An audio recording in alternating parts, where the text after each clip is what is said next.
Hi everyone, and welcome back to today's morning report chart appraisals on Tuesday the 23rd of September with me, Richard Perry, market analyst at Handtech Markets. I'm going to move on to cable now, and cable has certainly had a bit of a recovery in the past few days since the big volatility of that Scottish independence referendum on Friday.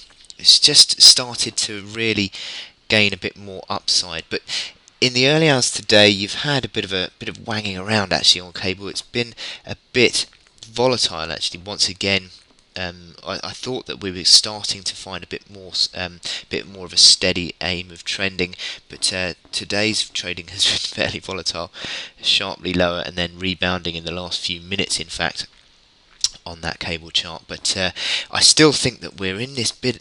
It seems to be that we've left a low at 61.60.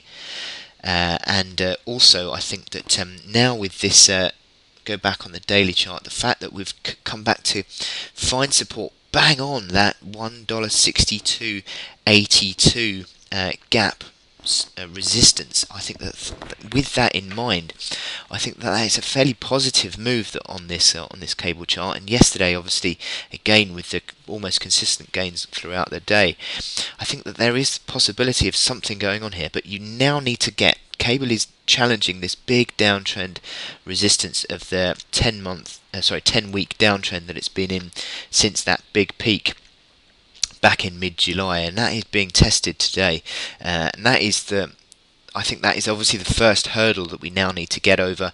I'm not necessarily counting the sharp spikes that we got on Friday as part of that trading, but certainly if we saw a move back above that trend resistance today, then we could be in business on the upside. 63.90 is where that comes in, but also on that intraday chart, you'll see a minor bit of resistance around that 64 big figure as well to come into play. So it'll be interesting to see what happens, because we've already seen cable peaking out around that 63.90 mark as well. So that is clearly a bit of a resistance area, and I think we need to overcome that on the upside. But certainly, I think that over the past few days, in aggregate, there is a slight uptrend being built.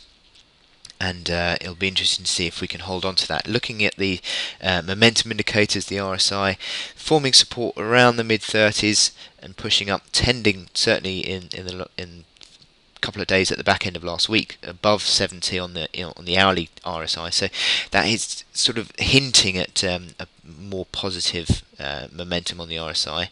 But these MACD lines need to be more positive, I think, before we can get too excited. But certainly at the moment, if we can hold above the support 62.82, I think that we could start to think about some sort of sterling recovery. But it's a process. It's a building process. Anyway, I wish you good luck in your trading today, and I'll speak to you later. Thank you.